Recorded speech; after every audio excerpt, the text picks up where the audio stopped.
I bet the title of this video makes it seem very dramatic, and honestly, go me. Get that click-through rate through the ceiling. Hi guys, I'm Katie, and after many successful years on Etsy, I abandoned my Etsy store a year ago, and last week I turned off vacation mode, and I am back, baby. I'm back on Etsy. You probably clicked on this video because you want to understand why I'm back on Etsy, and I just want to be clear with you that this is not going to be one of those videos where I get into the nitty-gritty of like the economics or like business decisions that led to me being or not being on Etsy, and if you should be or not be on Etsy.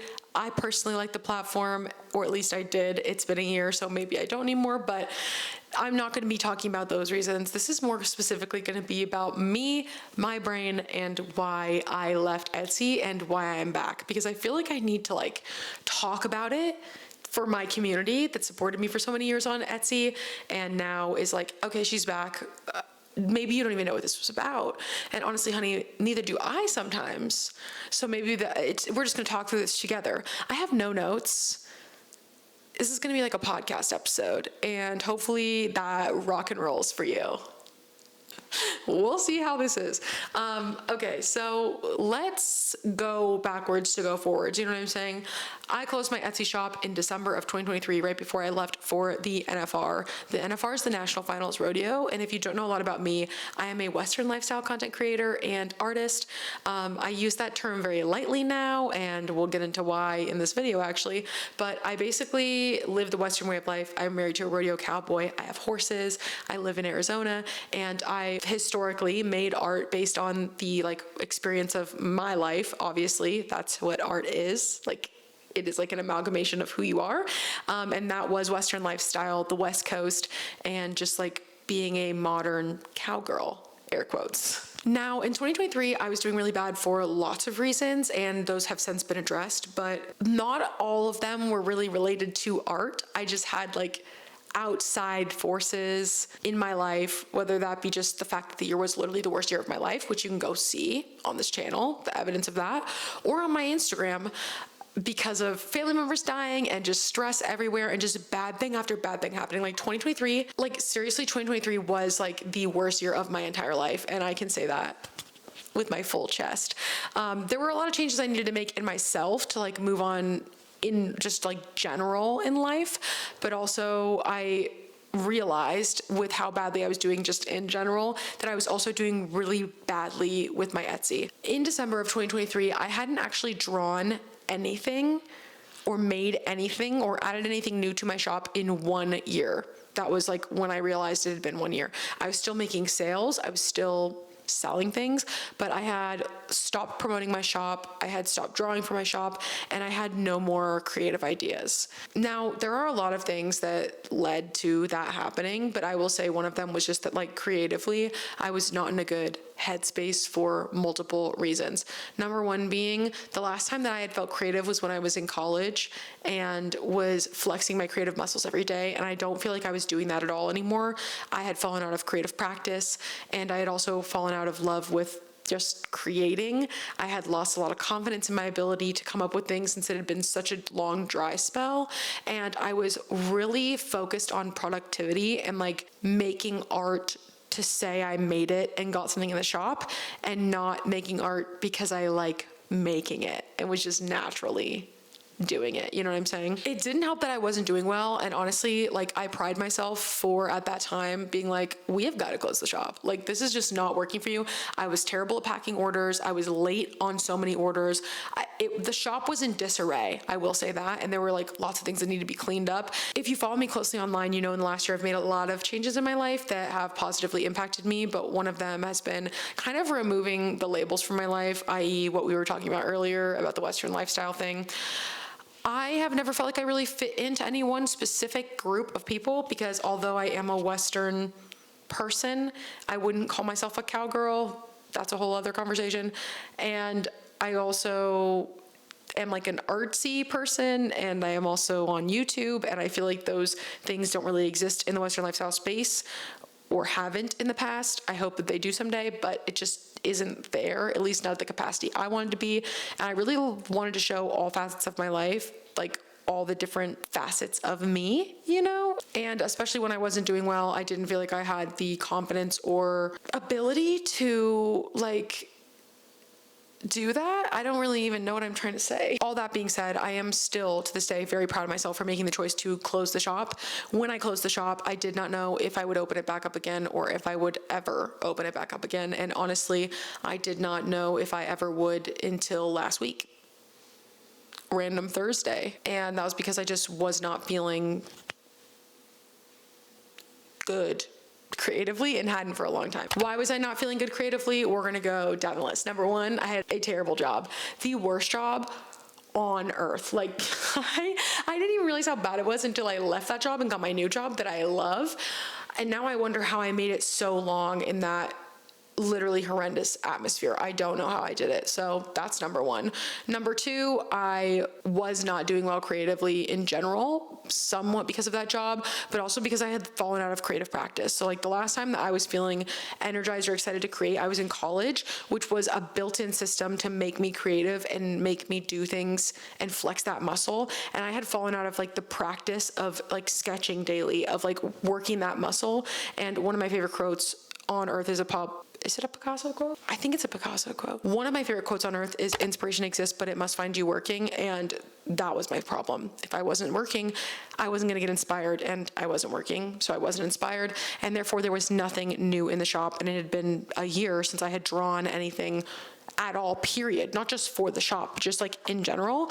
The shop also gave me, I feel like starting it when I was so squishy brained as an artist really messed me up, because I fell into this trap of like anything I draw or make has to be with the end goal of selling it. I can't make things for myself or just because I love making things or to like diversify my style or really figure out what I like. It all has to be for sale, like for a purpose. And I think that really screwed up my own relationship with my art. So shitty job, no creativity, productivity being put before creativity, sales being put before creativity, and then just in general, 2023 was the worst year of my life, and I could not do it. I couldn't do another thing. And Etsy was the first thing that I removed. And then you'll like, if you've been following me for last year, I slowly removed everything from my life. And something I want to highlight about the process of like slowly removing every single thing from my life, starting with Etsy, is that, you know, if you take yourself to nothing, it really doesn't matter what happens after that, if that makes sense. Like after I removed all the things that I was really stressed about and really mattered to me, and I kind of like low-key went to like ground zero, I was like, it doesn't really matter if any of this is successful or if I started out again, because I'm kind of just doing nothing again and nothing's riding on this. I felt like I had so many successful endeavors at one point, or what I viewed as successful endeavors that were like doing well. I thought the shop was so good that I like, if I made any changes and they started doing bad, it would really upset me and like it would be a setback and I would be a failure. But once I removed everything and kind of gave up everything, it was like, well, I'm already kind of failing. Like I've already kind of brought myself to failure by closing everything because I needed the break. Let's be clear here. That wasn't a fail move. That was smart. But it's like, it can't hurt to go back because I already have 0. So if I even get 5, that's good. Before it was like I had 500, and if I don't stay at 500, it's gonna be bad. You know what I'm saying? Another reason why I closed the shop is I hated myself and I hated my art. I like hated everything I had made, and I was going through a very transformative moment in my life, and it was a moment where I was just like, you know, cleaning house, getting rid of everything. And I just woke up and looked at all my stuff that was in the shop and was like, I hate all of it. It's disgusting and ugly. I never want to see it again. It all needs to go away.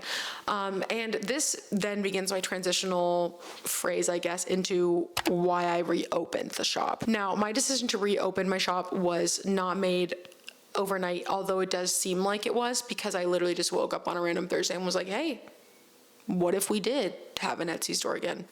What if we were no longer on vacation mode? Well, that'd be crazy. And then I just did it. But to be fair, that had been like a choice that was like unraveling for like months and months before I finally did it. I needed to take some time to creatively heal and sketch and draw and feel connected with things again for my own self and not for anyone else. And I took the time to do that. And I think that helped a lot for a lot of reasons. I also left that really shitty, terrible job that I hated so much and got one that I love so much. One, that I get to flex my creative muscles every day, and I get to use all of my skill sets: video, photo, drawing, Photoshop, video editing. I do everything, and it's really helped me. I also get a lot of creative license at work. They trust me to do what I'm good at, and I'm valued, which is like crazy, because that does a lot for your mental health. Crazy. I also made a lot of just like changes in my general life, friends, habits.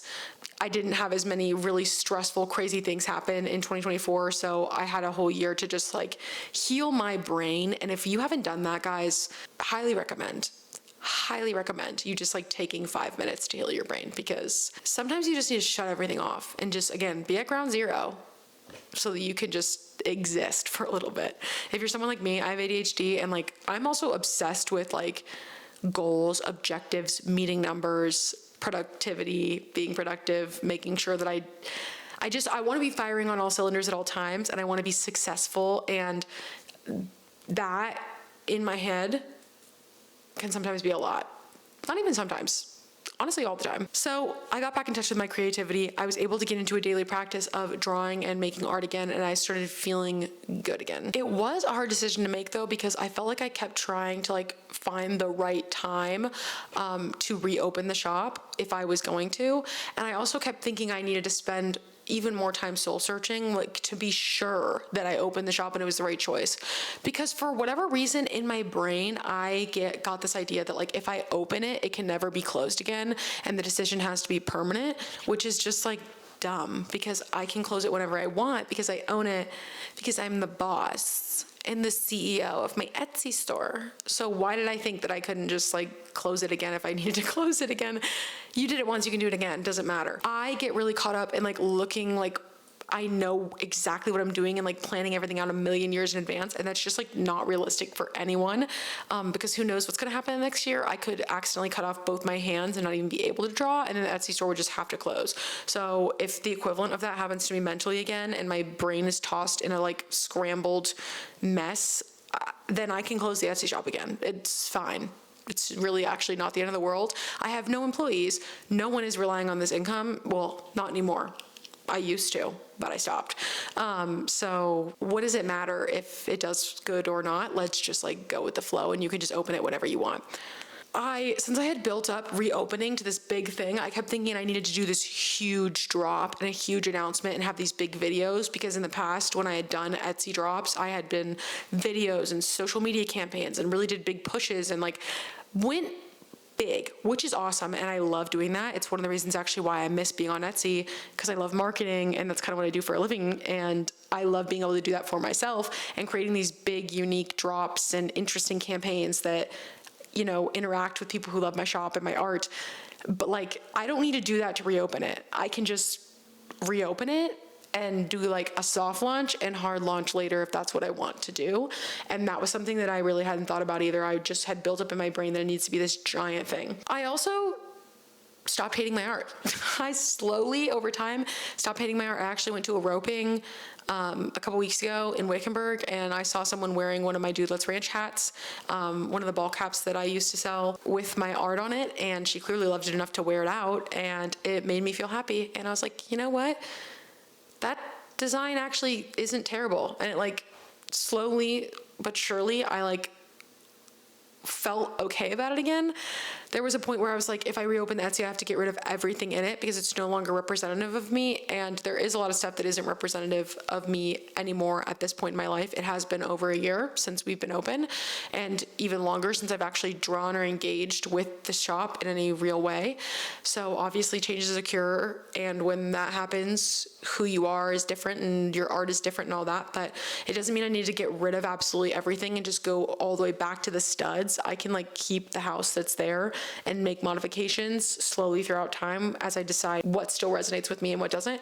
And something that actually helped me was when my sister-in-law was just recently here, we were talking about my shop because she saw the lady that was wearing my cap, and she was like, what are you gonna do? And I was like, I think I'm just gonna go through and decide what I wanna get rid of. And so that night I came home and I was like, what could I remake and what do I need to get rid of? And it turned out I actually was okay with keeping most of the stuff. And I still am. And so that was great. And then at the end of the day, it just came to ripping off the Band-Aid and being like, let's just open it and not care I mean, care, but like not care, you know what I'm saying, with a capital C, and just soft launch it and see how it goes. And just be chill. Like, it doesn't need to be crazy. People will just be excited it's open again. All in all, I'm doing much better mentally, physically in my life this year than I have been in a really long time. And if you are somebody who clicked on this video, maybe you didn't click on this video for this, but like you're struggling in life and you really don't know how you're ever going to get through this and it feels like your life is in shambles, hit hard reset, dude. Get rid of everything and then slowly get it all back. And maybe that will be what you need, because that's what I needed. And I can say I've had a lot of full circle moments in the last like month of my life. And it feels like I am back where I was when I was at my happiest, but my life is actually even better than it was then. I mean, I reopened my Etsy store. I've like reconnected with some friends. I feel like I have a space I love. I have a job I love. I'm happy. I'm making YouTube videos. I'm reading books. I just feel good again, and I haven't in a long time. So if you're somebody who's going through the worst time of your life, to quote Winston Churchill and Rodney Atkins, because of the country song, if you're going through hell, keep on going. Just keep going. And if you just go long enough and, you know, protect yourself, obviously, don't overwork yourself, but like just keep moving forward, you're going to eventually see your life get better again. You just gotta keep going. So what are my plans for Etsy moving forward? What am I going to do? Honestly, me turning off vacation mode last Thursday has been one of the most invigorating, exciting, inspiring things I have ever done for myself. And it is really, really, really making me excited to create. I have so many ideas and things that have been in the back of my brain since I closed the Etsy store that I haven't posted or done anything with. And also just things that felt like they had no purpose, and now they do. And guys, there's going to be so many new things, and also probably different things than what we had originally. There will definitely be changes, and I can't say that the store is going to look the way that it did in 2023 when I closed it, or even the way that it looks now. It's going to keep changing and evolving with me, but that's the beauty of it. That's what's so great about art and me and growing and changing and living life. So that's exciting. One of the things that is definitely going to change shop-wise is the branding and the name and all of that. I am probably going to rebrand the whole shop. Actually, not even probably, I'm definitely going to. I pulled my Instagram on this the other day, and most of them agreed that I should rebrand it. It's just been so long since I've been in there actively dealing with the brand and what it is, and it's definitely not something that I feel connected with anymore. I actually came up with all the branding and all of that, like, I'm pretty sure like prefrontal lobe development for me. So like, it's been a minute. It's been a long time since I've been in there, and the shop's current name is Wayward Western Co., and it's just not me at all. Again, I've kind of like removed that Western label from my life. Not like fully, but like definitely a loose term, and I definitely want to like stop putting myself in a box as often as I can. I do a lot more things than just Western lifestyle, and obviously that's a huge part of my life, but I just want to make sure I'm really putting the emphasis on me as a person. And so I have a new, also slightly Western inspired brand that I will be rebranding the shop with. I'm not going to share that with you now. A lot of you can probably guess what I'm doing. Some of you already did, because it is an existing IP of mine. Can I call it my IP? I guess I can. And it just feel like it fits me better, and it's more me and who I am, and it's also kind of Western, it's also kind of not, and I don't know. I really like it, and I'm excited for the branding opportunities, and that I definitely will never change again, because this name I'm in love with. The last shop name was just like kind of whatever worked at the time. This is not like that. This is definitely like something I actually love. So very excited for the rebrand. I also want to have more book products in the shop. I want to do book sleeves. I want to do bookmarks. I have more bookmarks. I have some already, but I want to do even more. And I just want to create things and put them on stuff. And if it works, it works. If it doesn't, it doesn't. It's all about having fun. That's what the Etsy store is about for me. And I think remembering that and honestly doing some of that stuff for work, like making products and seeing them come to life, has really made me realize how much I missed my Etsy store and sharing my art with the world. I miss seeing it out in the wild. I miss sharing it with the people who support me and love my stuff. I miss connecting with other people. I miss when people would send me pictures of my art as tattoos. I miss so much of it. I miss just so much of being on Etsy and sharing my art with the world, and I'm very excited for it to be reopened, and I hope you are too. If you're not subscribed already, this is such an interesting video for you to click on. You never know what you're gonna get with me. This is actually the first video I've ever made about my Etsy or my shop on YouTube ever, so if you're looking for more Etsy shop content, this isn't really the place, but I have lots of other really cool things, so I have a lot of interests, so hit subscribe. If you're returning, hi. Thank you so much for watching my videos and subscribing. You're the love of my life. You can finish the heart. Thanks. But I'll get out of here, guys. That's really all I want to talk about. I just wanted to do a little sit down, tell you, hey, here's why I reopened my Etsy shop. And if you want to shop my Etsy, links in the description. Okay, I love you guys so much, and I will see you in the next video. Peace.